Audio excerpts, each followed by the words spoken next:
All right, guys, welcome in. It's Monday morning. It's time for Total Bases. Tokyo Brandon's on the road today.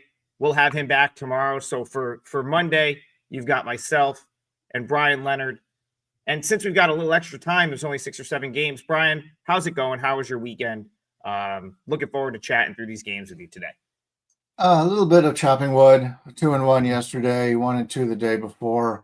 But have had pretty good ideas on most of the games on the right sides and most of them, as far as I can tell. Sometimes you get lucky, sometimes you get unlucky, and you got to take that into account.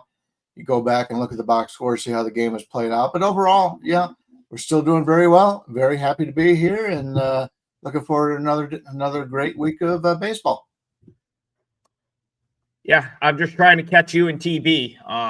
I had a good weekend. I think 6-2 over the 2 weekend days. I'm 9-1 in my last 10 Major League Baseball plays. Bryan, can you guess the one loss? It was the 5%. Of course, never fails. So that sucked on Friday night. Dead on arrival with Chris Paddock and the Twins, but it's my only loss of the last 10 in MLB. Back-to-back 3-1 days. I had a really poor April, so I'm still just trying to battle back from that on a daily basis, and that's kind of what we're trying to do here. Just talk through the games, find winners. While we're waiting for people to file in, and I'm going to tweet this out. Oh, go ahead. I just wanted to point out that game that you lost your 5% on was also the game I lost the parlay on.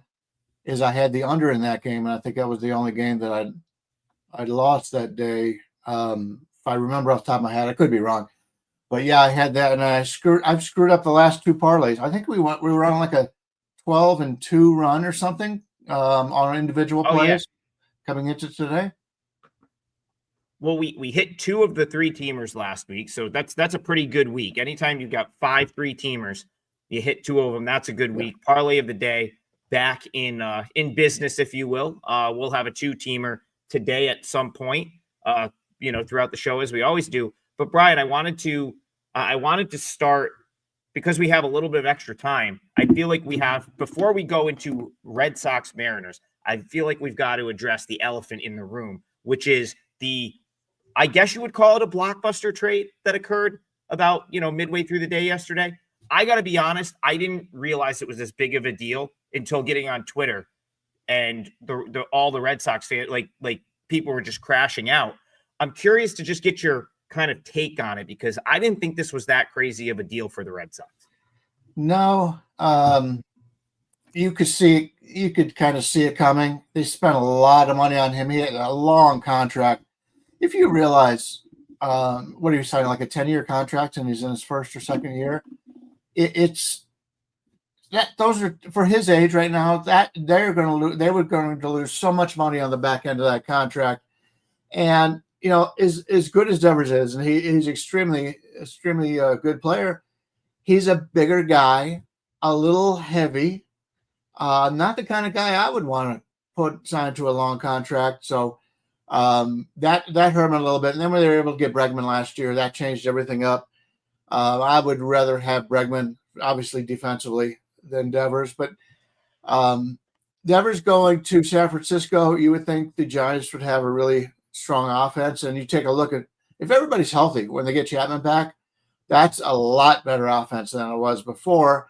The problem we run into again is you've also got a Gold Glove at third base in Chapman. What are they going to do? They're just going to make Devers the full-time DH. That kind of hurts them a little bit. It hurts any team. If you've got a full-time DH, that means you can't do as much lefty-righty. Most of those teams struggle. In fact, the DHs, for the most part this year, have been down. In the last couple of years, they've been down. From the San Francisco standpoint, you had nothing to lose. They can't get any free agents to come there. They tried that with Judge and a few others. It's sort of like Toronto in that same regard. So they were able to get a big name player, and it worked out well for them. But they're going to have him for a long time, and eventually, at the end of that, it's going to be lousy. From a Red Sox standpoint, no, they did not get a lot of big name players, big name prospects, but the 2 young guys I've heard good things about, but they're still years away. The reliever, he's a very good reliever. He'll fit in very well with what has turned out to be a pretty good Red Sox bullpen. Mm-hmm. And obviously Harrison was the key to the key to the trade. But they were just going to send him down to the minors now. They want him to learn the same pitches that the Red Sox use. They use a lot of sliders, changeups, and so they are going to work with him down there. We spoke about this last year. I think it was last year, maybe the year before, where Boston started getting away from fastballs. And so now when they trade him over there, they don't want him throwing a lot of fastballs. He's only got like 2 really good pitches. So they're trying to expand his repertoire, and when he does, he'll be up in the majors in no time. Yeah, I didn't really think it was a bad deal either way. If you go back to one of our earliest shows, I said the Giants were going to get they had the ability to go out and get a big bat at some point because they had 8-9 starting pitchers in the organization. That's exactly what they did here. Personally, I like Harrison. I would, his numbers don't jump off the page right now, but I think mid-4s ERA. I think his WHIP is 1.3. But you have to look at he's got an awful lot of big league experience for being like a 23-year-old, 22, 23-year-old. The Giants had him up early. So I'm not even really willing to say that's what he is at this point because he's still only 22, 23. If he could add another pitch, that's huge. Interesting comment from JM in the chat. Devers and Bregman didn't get along.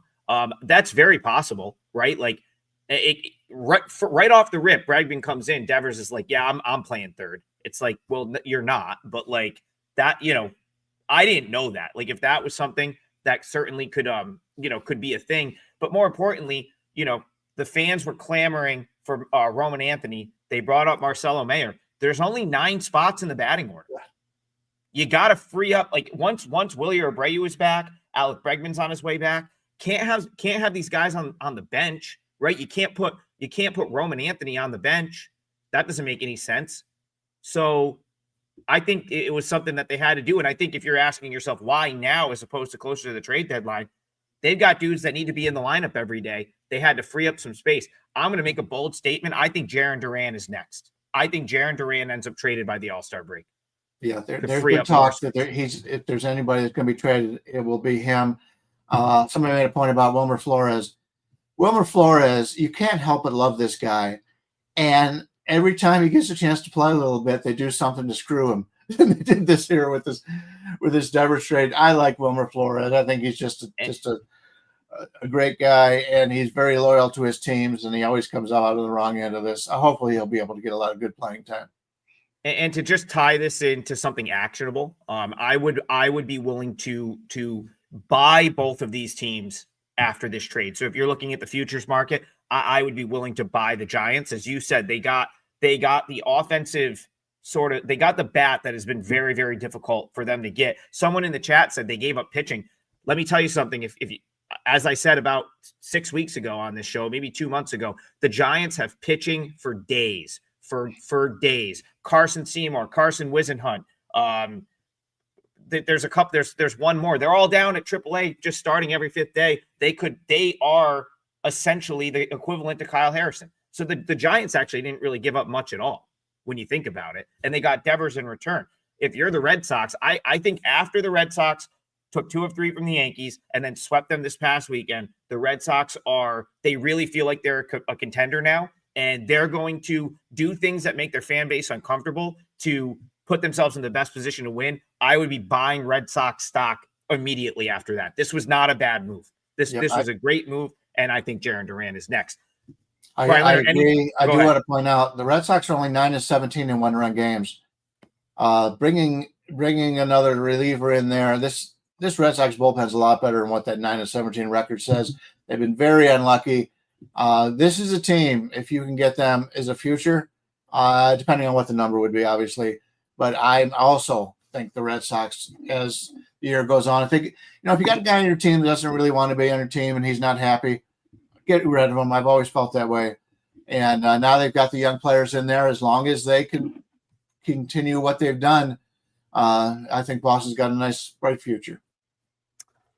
All right. And they play tonight. So Red Sox, fortunately for them, they're headed out of town. They don't have to look their fan base in the eye, which again, I think is like a quick, knee-jerk reaction. I think in a couple weeks, they're going to realize that this was the right move. I know Devers had, he was a guy that was liked, I guess, by the fan base.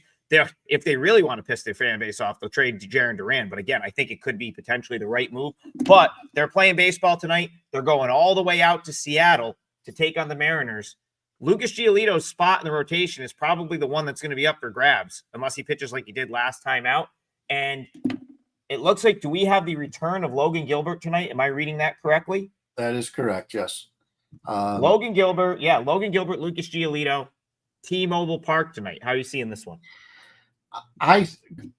First glance, I like the over. We saw when Cleveland was in there that Cleveland's a bad slumping baseball team offensively, and they did pretty well considering who they faced there in a good pitcher's park. So I think Boston will have some success. So I kind of like the over in this game. If you take a look at Lucas Giolito, no, his numbers have not been great this year, but take a look at his game logs as of late. Last time out against Tampa, 6 innings, no earned runs. It was a game before that when they played the Angels. He just got bombed. 7 earned runs in 1.2 innings. But before that, 4.2 innings, 1 run, 7 innings, no runs. So he's been inconsistent, but he's a lot better than he was when he came up originally. His first 3 starts, or his beginning starts, he gave up 3 runs in 6 innings to Tampa or to Toronto, and then he played the Red Sox and gave up 3 runs in 6 innings. But since that time, other than playing the Braves and the Angels, every other time he's been pretty good.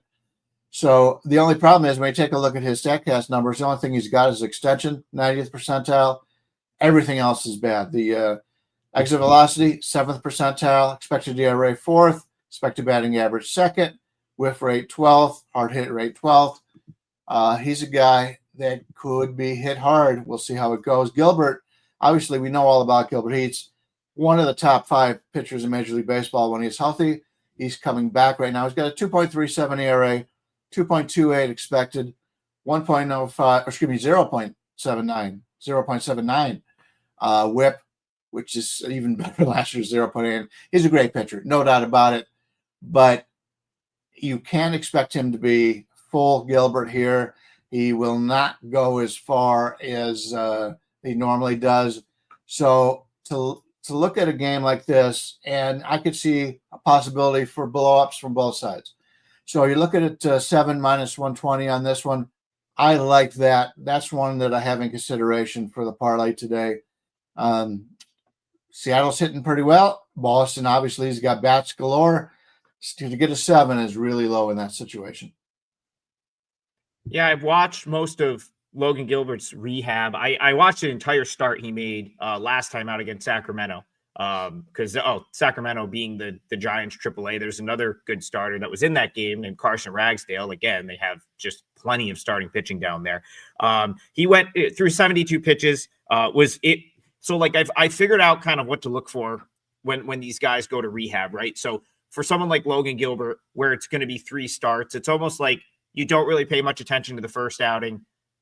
By outing number 3, you want to kind of see like, it's almost like NFL preseason in a sense, where like that they pick the one game that's kind of like the dress rehearsal. I caught one and got a win with it yesterday with Matt Waldron, who went like 7 innings for El Paso, and the books didn't even realize he was going to pitch. That's kind of like, so Logan Gilbert last time out, 5 innings, 1 hit, no runs, no 1 walk, 6 strikeouts. Looked very much like you would expect Logan Gilbert to look. That being said, 72 pitches. I'm kind of with you, Brian. I think we're probably going to probably see 85 to 90 pitch range here, which maybe only gets you to the 5th or 6th inning. So, there's, and I think you made this point probably a month and a half ago. The Mariners bullpen has some cracks this year. It's not like they're very highly rated and they accumulate stats, but they're beatable. Like you can beat this bullpen. And I think that's shown more over like the last probably month or so. Really, ever since Munoz hasn't been like razor sharp, I feel like there's maybe runs to be had against the bullpen. On the other side, like I guess I don't see. I know Giolito was better last time out, but I'm thinking he's out of this rotation soon. I don't see as many redeeming qualities there. So minus 185 for the Mariners is not that appealing, but I'm kind of with you. I think Like if you get a flat 7 here and all you have to do is get to 3-3 to be free rolling, it's hard to argue with that. Hard to argue with that in this game. And I'm just pulling up my projections. I have it like right around 7.8 runs. So I think there'd be value on a 7 flat over. All right. The other big story, Brian, that we got to talk about, and then we'll talk about this game. Shohei Ohtani is going to grace a big league mound tonight. Padres, Dodgers, really a huge, I mean, these are, we kind of joked about the rivalries last week. And is Red Sox Yankees still the biggest one? Well, of course, it's still the biggest one. But Dodgers Padres over the past few years has been as good as it gets. Now you're going to have Ohtani on the mound to kick this series off. This should be great. Well, talk about this game, but also, do you think Ohtani on the mound impacted the line a little too much here? He's only an opener. Yeah, he's only an opener. I heard last night that he would be going 3 max. Now I hear he's going to go 1, maybe 2. Without knowing, I haven't seen any thoughts on. I believe it's Sloan may be the long guy, but the Dodgers have got so many guys in the bullpen. They could use a full bullpen game here. It wouldn't really affect them. But I wouldn't expect him to go more than 2 innings. And considering he didn't have any really. It's not like he went down to the minors and played some games down there, threw down there. They didn't have any. Basically, it was simulated games and just had on, just batting practice type of stuff. So he hasn't faced really live in-game pitching in quite some time. Plus, there's the injury situation. How many players have come back from major injuries and struggled pitching? So there's many reasons to fade the pitcher in this one. And I think we should maybe able to see runs here also again because of that. Dylan Cease, 4.28 ERA, 3.60 expected, whip 1.30. His barrel rate is only in the 17th percentile, ground ball rate 29th. Big strikeout man, but he also tends to walk a little bit more than league average. He's at 9 right now. In fact, his strikeout minus walk is 20.9. Yes, exactly 20.9. Hard to go against those type of pitchers, but he's been inconsistent in that regard too. And we're seeing a total of 9, which is a little high for when you take a look at these two pitchers, Cease and Ohtani. If this was a regular season game and both pitchers are in there, it's probably closer to 8, 7.5 maybe. So maybe we're not getting the value on the over that I originally thought because it did open 8.5. This one I'm going to probably sit back and wait. See, maybe it'd be a good game for in-game betting because you can see how Ohtani is pitching and if Cease is his dominant self or if he's what he's been most of this year. So good game to watch, a good game for entertainment, but I don't know if I'll put anything on this beforehand.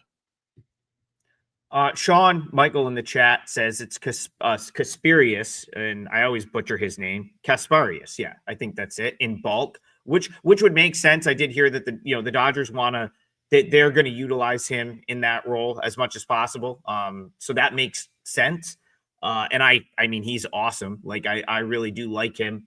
But I still don't know that I would have the Dodgers in the minus 150 to minus 160 range against Dylan Cease. Like, even if you get, so like, okay, let's say Ohtani goes an inning and then you get, you're going to get like bulk from Kasparius. I still think that probably should be more like minus 130 maybe on the Dodgers, not like minus 150, minus 155. So for me, like slight value on the Padres. I still think this Padres team is an elite team. I know they haven't quite hit the way that they were expected to coming into the season. And, a lot of people expected that they would kind of go off when Jackson Merrill got back. And it's been a little bit inconsistent offensively. But for me, Brian, this Padres team is still right there. They're 8 games over 500. I feel like they've kind of weathered the storm of like being cold already, and they're still 8 games over 500. This is a big series for them, though. This reminds me, this feels not quite as drastic because the Red Sox would have been borderline out last week if they didn't have a good series against the Yankees. This is a 4-game set here against the Dodgers. Padres come in. They just dropped 2 of 3 at Arizona. One of the losses was a atrocious loss where they choked away a 4-run lead, I believe, in the 9th inning. I feel like you're going to get a high alert Padres team over the next couple days. I think these are going to be great games. I think these are going to be like awesome games to stay up and watch. I see a little bit of value on the Padres at plus money, but probably not enough to get involved. I will say Kasperius. Let's take a look at his well,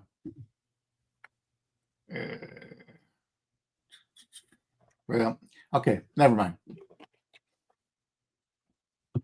Yeah, we're going to try to get through all the games today. There's not as many. Brian, do you find I find Mondays to be very, very challenging. When the books get a new matchup to work with and there's only 6 or 7 games, I feel like they kind of nail it in a lot of cases.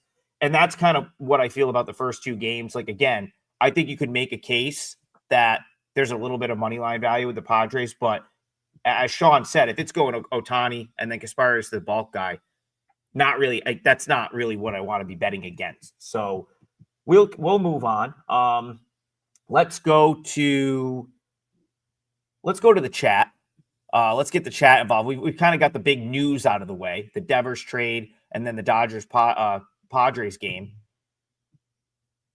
Oh, Jason says, great morning for baseball talk. But once again, appreciate you guys jumping in the comments. It makes it tough to follow when there's so many comments, which we very much appreciate. Also, please like and subscribe. As always, it helps us really get the show going. It was Stacy that said Phillies Marlins. So this is an interesting one. We get the Phillies with Mick Abel, a guy I really, really like. The Marlins, Brian, I continue to hear Sandy Alcantara's name as a possible, trade component. What's the appeal? I guess is there huge appeal for trading to Alcantara? He's been kind of a play against for us. Do you want to play against him here is the question. Well, he's come off of the injury, just like I spoke about. A lot of those guys take a while to get going. I believe he looked a lot better than last start. Nobody's going to trade for him until he's straightened out. And that's the situation. You don't want a guy coming in there in your ball club that's not fully healthy, not all the way back from surgery, major surgery. So it's a situation where once they see he's got 2 or 3 consecutive starts where he's pitching well, then the interest will pick up a little bit. We got Mick Abel here, 2.35 ERA, 5.07 expected. His whip is 1.11. He's good in fastball velocity, 76th percentile, extension 75th, but he's been hit hard in his short time. So anytime we got an ERA, you only pitch 15 innings, ERA in the 2s and expected ERA in the 5s. Obviously, you're looking to fade him. Alcantara's been great in fastball velocity, 92nd percentile, ground ball rate, 83rd percentile. This is not the greatest home run hitting park. If you take a look at the park factors in this game, home runs at Lone Depot Park are down 11%. Everything else is about pretty even, but not a good home run hitting park, and he doesn't allow many fly balls, so that's a good thing. But he's also been bad in walk rate 17%, strikeout percentage 19%. So he's got one of the best fastballs in baseball, but he's not getting the strikeouts on it. He comes in 11% strikeout or walk rate, 17.7% strikeout rate.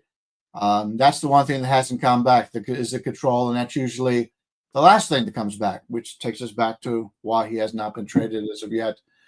From a line standpoint, we're looking at Philadelphia is about a 110 to 118, and with an 8.5. Prefer Philadelphia here. They have a lot of talent on this team. They have not hit well now that they're playing, and I don't want to consider Alcantara a lesser pitcher. The way he's pitching now, it is a lesser pitcher. He'll be back later on healthy. But I'd prefer the Philadelphia side in this one. And either that or the over, because we've talked about Miami. We like Miami's hitters a little bit better than the general public does. So that's the way I'm taking a look at this one right now. Yeah, Phillies are one I'm giving serious consideration to. Very well may end up being my parlay leg. I'll probably, since there's only a few games, I'll probably like wait to see where we're at toward the end of the show before committing to that. But I'm very high on Mick Abel. He's someone that I've watched a ton. So go back to a couple of things. First, last week I said don't be surprised if on Friday we did a show. I said, don't be surprised if the Marlins play well this weekend, because really it was more of the Nationals. I felt like they were sort of cooling down a little bit from that big run that they were on toward the end of May. And so I guess it doesn't surprise me that, and I want to clarify, I don't think I ever said that the Marlins would play well. I said, don't be surprised if the Nationals are reeling a little bit, move Dalen Lyle back to AAA. It felt like that might have been coming for them. And so I think the Marlins did a good job of taking advantage of that and sweeping over the weekend. I don't think that necessarily means they're going to go on some crazy run. I just think they ended up with a favorable sort of situation over the weekend. I think it's far more notable, Brian, that the Phillies played as well as they did over the weekend against a very good Blue Jays team, because that to me is like the Phillies turning the corner from what they were the couple weeks prior, where they really seemed to be just struggling, not having great at-bats, trying to figure things out without Harper in the lineup, so on and so forth. So I do think we're maybe riding a little bit of a Phillies uptick right now. And then Mick Abel, I think, is just I don't think there's enough out there on him where he can be appropriately priced by bookmakers at this point. But this is a guy that I'm sure the Phillies wanted to call him up last year. He wasn't quite as good at AAA. They really sort of worked through what he was struggling with.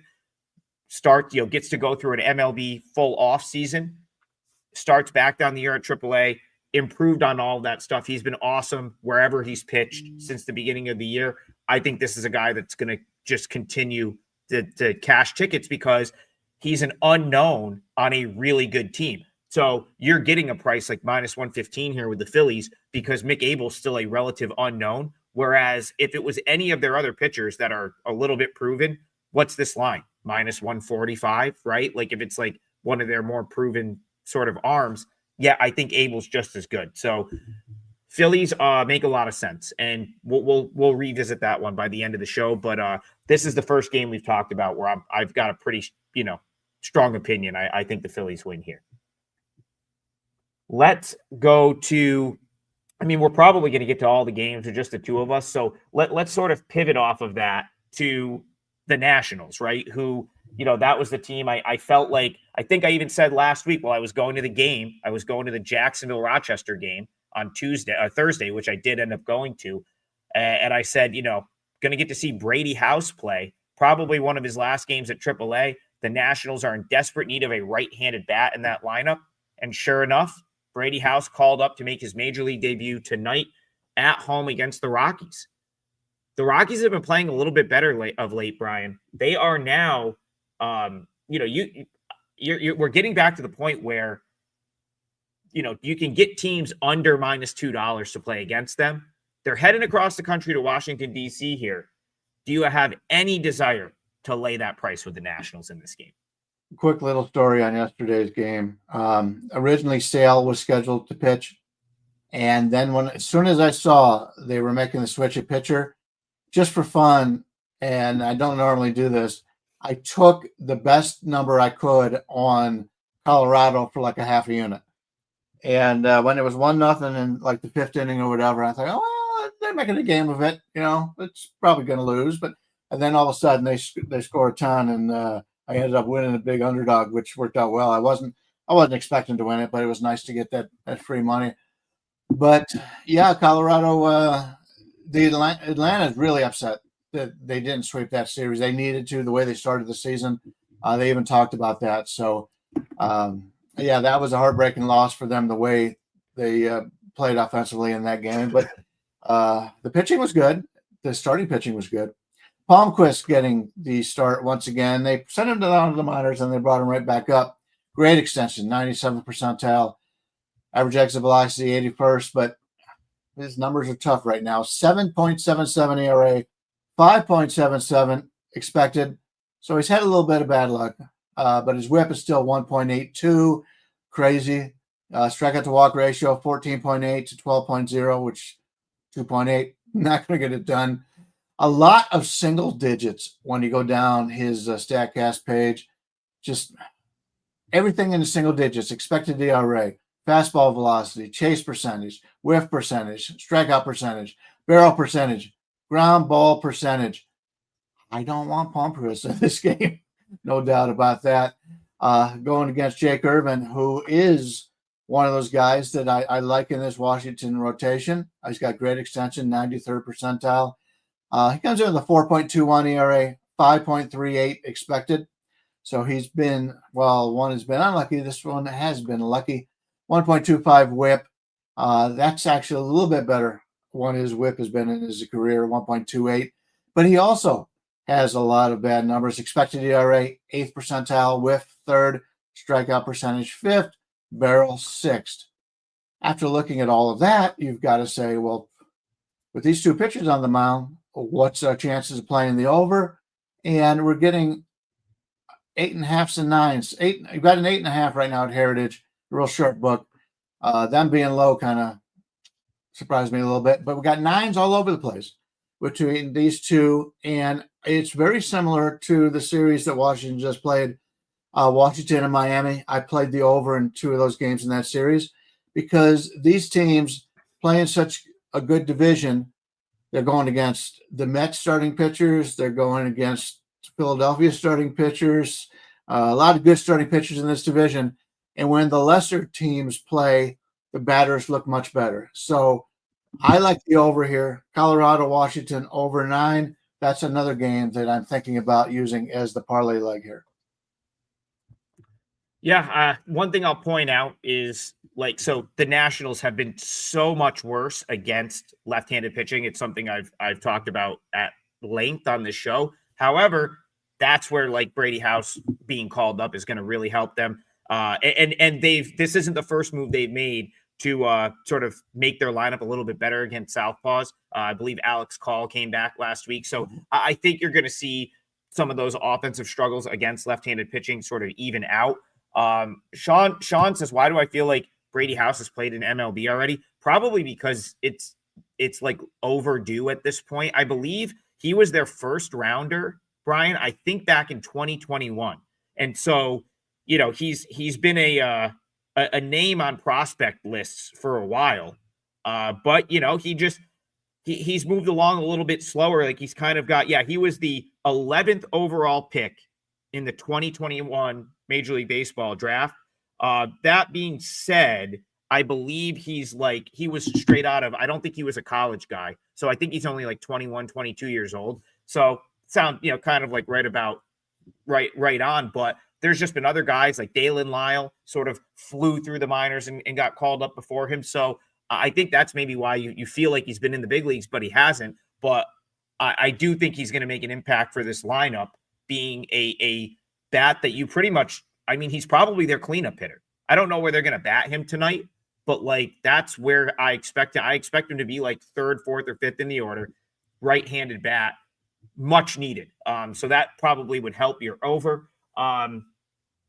I feel like the Nats maybe bounce back from getting swept this weekend by the Marlins, and the Rockies have become a very difficult team to trust in any capacity. So I'm not big on laying -1.5. I don't think there's value on -1 here. This would be one where if you I would either lean toward Bryan's total if you like a total, or it's listen, maybe it's Nats to Mariners. I'm not a big 2-team parlay guy, but we're also on a Monday with 6 or 7 games.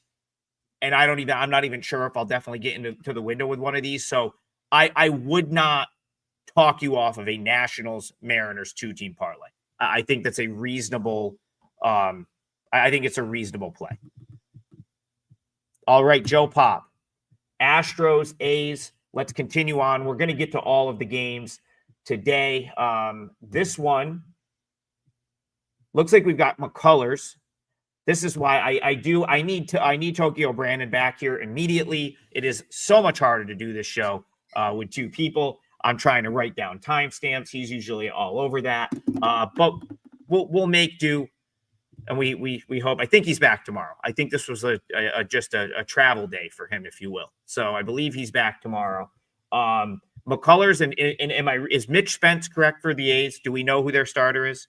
I don't know. I didn't know if it was JP Sears. It's JP Sears' time in the rotation, isn't it? Rotation. Yeah. I wrote down like 3 possible options because most of the apps have TBD. I haven't scoured Twitter yet to see who that starter is going to be, but we do know that it's McCullers for the Astros. So for Joe Pop, Astros A's, what do you see in here? The information on the A's is so hard to get right now because the people in Oakland no longer care. People in Sacramento have given up on them. And people like myself in Las Vegas say, why get excited for it? Because it's not going to be for 3 more years.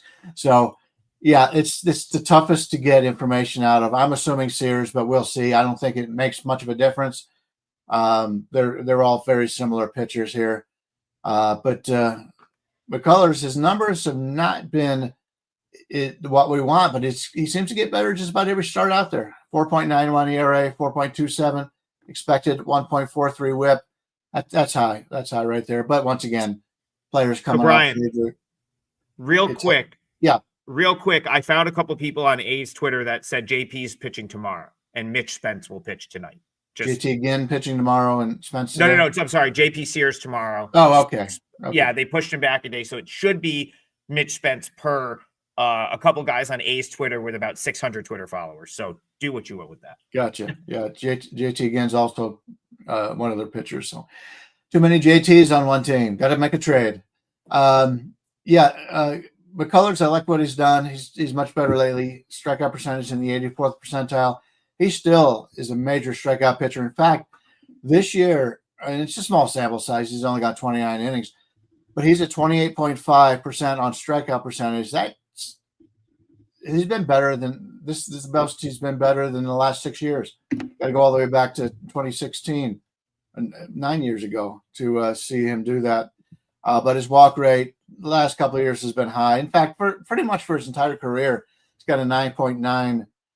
League average is 8.4. This year it's 11.7. But even as bad as his walk rate has been, he's still 16.8 on his strikeout minus walk ratio, which is fine. Nothing wrong with that at all. He'll go up against this team right here in Athletics, who have struggled a little bit. And originally, they were hitting really well on the road, struggling hitting at home. Makes no sense other than nobody likes that home field in Sacramento, West Sacramento.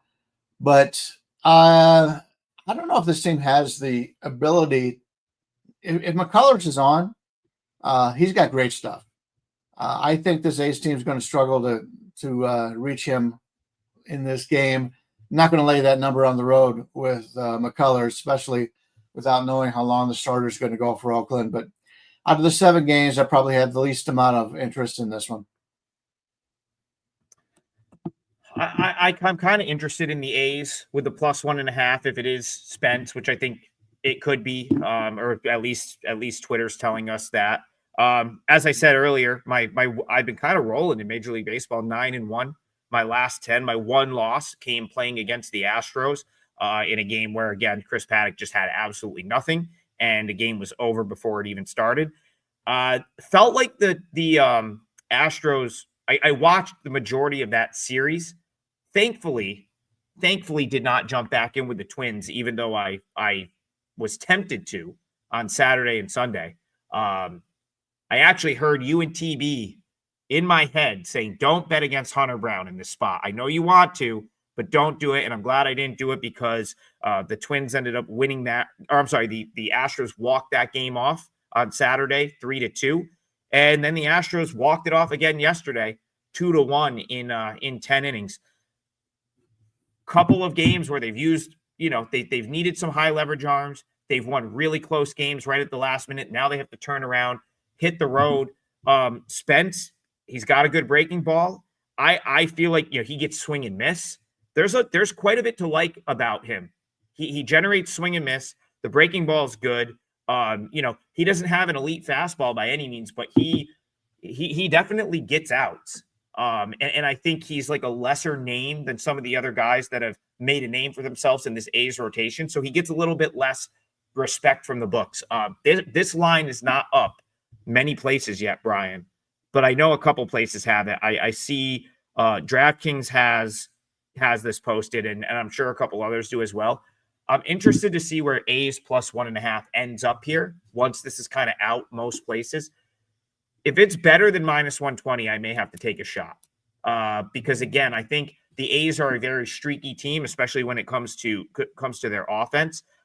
And they are still getting penalized for that horrific run at the end of May, right? This is a team that was still, they had all these young guys slumping at the same time. I think they were 1-22 at some point. They come out this weekend, they sweep the Royals. That's what I think you have to look at with this A's team. It can snowball in both directions, I guess is what I'm trying to say. When it was going bad, it was going really bad. Now they come off a road sweep. They come back, I guess you would call it home, even though the fans of Sacramento don't really treat it as their home team. But the A's certainly could care less about being in Sacramento. But still, I think there's some juice here for the A's, and I may take an A's plus 1.5. Go ahead. I'm seeing the current lines out there right now on 4 of the books. It's the A's are plus 1.5 minus 120. I do want to point out the difference between Boston, Seattle, and Houston in Sacramento right now. The A's plus 1.5 minus 120 on a total of 10. Seattle and Boston plus 1.5 minus 145 because it's a 7. The lower the spread in the game, the lower the total in the game, the more you're going to have to pay to get that extra 1.5, and that's a 25-cent differential right there in just that one game based on 3 runs. Yeah, and I guess for me, like my whole rationale behind the plus 1.5 would be to just sort of offset the Astros' ability to win close games. Like so I'll go back, and again, there are the numbers people that probably have a problem with this. For me, I just always said, okay, if it's like minus 125, minus 120 or better, I can at least stomach it, right? I prefer the plus 1.5 for the games I bet to be minus 120 or better. But when you have like some of these bad teams, right? And the A's class of they're still a bad team. Like they're not a real contender this year. Those are the types of teams that I can stomach backing more on the plus 1.5 because of their propensity to lose close games, right? And then you have the Astros who they seem to find a way. The last 2 nights was the same thing. I don't know that they were necessarily the better team the last 2 days against the Twins, but they seem to find a way. The plus 1.5 sort of protects against that. And I think it's like a personal preference type thing.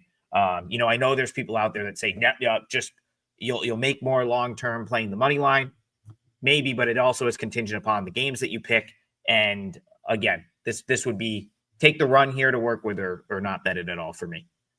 I know Houston on the season in 1-run games, 13-7. In extra inning games, a perfect 4-0. They've got that back end of the bullpen that is just very good. And anytime you have that, you would expect a winning record. 13-7, actually. Tigers are 12-7.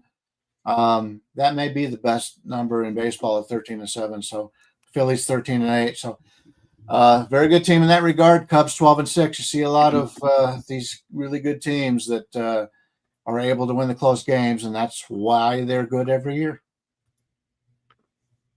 We still have about 16 minutes left of the show. We will lock in a parlay over the next 15 minutes here. I've changed my parlay idea probably 3 times in my head already. So we're going to get to the end of the show and lock that in. Of course, Brian, if you see something you want to lock in, just go ahead. A couple more games to talk about. Let's go to the Bronx. The Yankees get swept by the Red Sox over the weekend. Now they've got the Angels coming to town. It looks like we've got Schmidt versus Soriano here. And do you expect the Yanks to bounce back from that tough weekend at Fenway Park? Yeah, you mentioned the sweeps. Yesterday, there was a lot of sweeps, and we had talked about that on last week's show. I faded one of the sweeps. I thought the Yankees were going to win yesterday and only give up 2 runs, but still got the loss. First time Boston has been able to sweep them there for a while. So, but I like that because I would prefer to have that being more of a exciting division race as the season goes on. Jose Soriano going to Yankee Stadium here, 3.86 ERA, 3.97 expected, 1.50 WHIP. That's been the problem all season long. He's in the 99th percentile of ground ball rate. He's one guy that can have success in this ballpark. He faces a lot of lefties, being a right-handed right-handed pitcher, and obviously with the short porch in right field, that's a major concern here. Fastball velocity, 90th percentile, but his walk rate, as we mentioned, 14th percentile, hard hit rate, 19th. Strikeout minus walk ratio on the season, only 7.3. So he's a guy, he'll get you in the double plays, keep the ball on the ground, and that's what he does well. Clark Schmidt, 3.60 ERA, 2.94 expected, 1.24 WHIP. He's been very good on the season. Ground ball rate, unfortunately, only in the 16th percentile, so he will give up that home run. Doesn't have a loss extension in the 28th. Still walks too many batters. 10.6% walk rate, 25.2 gives him 14.6 on the strikeout minus walk. But he's been very good. His barrel rate's low. He's very good in that hard hit rate. So we've got two pitchers here that should perform pretty well here. Don't know if I trust Soriano against these bats in Yankee Stadium overall, because the Yankees are good against righties as well as lefties. But I don't know if I'd lay this big number with the Yankees. You would expect them to come back, but once again, they just played their biggest rival, and now they're playing an Angels team that a lot of people don't think much of. I'll pass on this one at this point. Yeah, so it's interesting that the sort of Red Sox-Yankees dynamic, I part of the reason I guess I lean Mariners a little bit in that game that we've already talked about, of course, the Red Sox big sweep, and then they have to go hit the road, and they'll be up against Logan Gilbert, who I expect to kind of be fine, in terms of I know it's his first one back out of rehab, but, that's a tough spot for them. Normally, I'd be equally as inclined to look to play against the Yankees coming off of a big series against the Red Sox, but the Yankees just got swept, so it makes it a little bit more difficult. That being said, Clark Schmidt's proved me wrong a little bit. He's someone that I've been willing to play against this year. And, you pull up that Savant page, there's a lot of red. He's been sort of far better than I anticipated. So quick reaction here for me.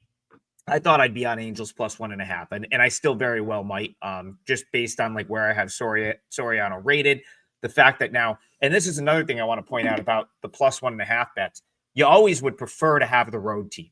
The plus 1.5 is far more valuable when you've got the road team because you're basically taking away an at bat from your opponent, right? If you're playing a plus 1.5, you have the road team. The only way the Yankees bat in the ninth inning is if they're tied or trailing, in which case you would sign up for that, having the 1.5. So I've always preferred road teams on the plus 1.5.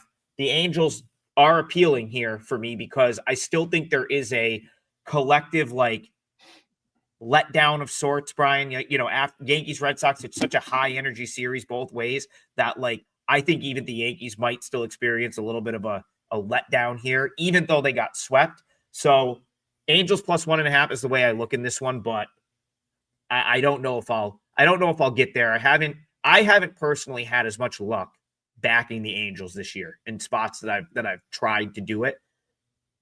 So that gives me a little bit, I guess, reason to maybe go back and sort of revisit that one. But right now, again, there's not a ton out there today. So Angels plus 1.5, A's plus 1.5 are kind of the way, probably the two strongest that we've talked about, in my opinion. I'll have to see if I get to the window with one of those. All right, we've got one more game, about 10 minutes left. So we're going to break down this final game, and then we're going to figure out what our two-team parlay is. The last one on the board for us tonight, or the last one on the board that we haven't talked about, Orioles, Rays. Eflin, I think it's Pepio for the Rays. How are you seeing this one? I'm not liking a lot of sides on today's card, but this may be one I may end up on, and that's on Baltimore. Eflin's pitched a lot better as of late. Last time out against the Tigers, 6 2/3, 1 earned run. Before that, the Mariners, 6 innings, 3 earned runs. Game before that against the White Sox, 7-0. So he's pitched a little bit as of late, a little bit better. His ERA 4.08, but expected is 3.45, 1.09 on the WHIP, which is very good. Doesn't walk batters. That's what I really like about it. He's not a big strikeout guy, 16.9% strikeout rate, but 3.3% walk rate. In fact, you take a look at the last 3 years, 3.3, 3.5, 3.4. You're not going to find a guy with the control that Eflin has and with the command in order to get such a low rate and walks three years in a row. He's one of the elite guys in that regard, and that's something I always like. You don't want free passes.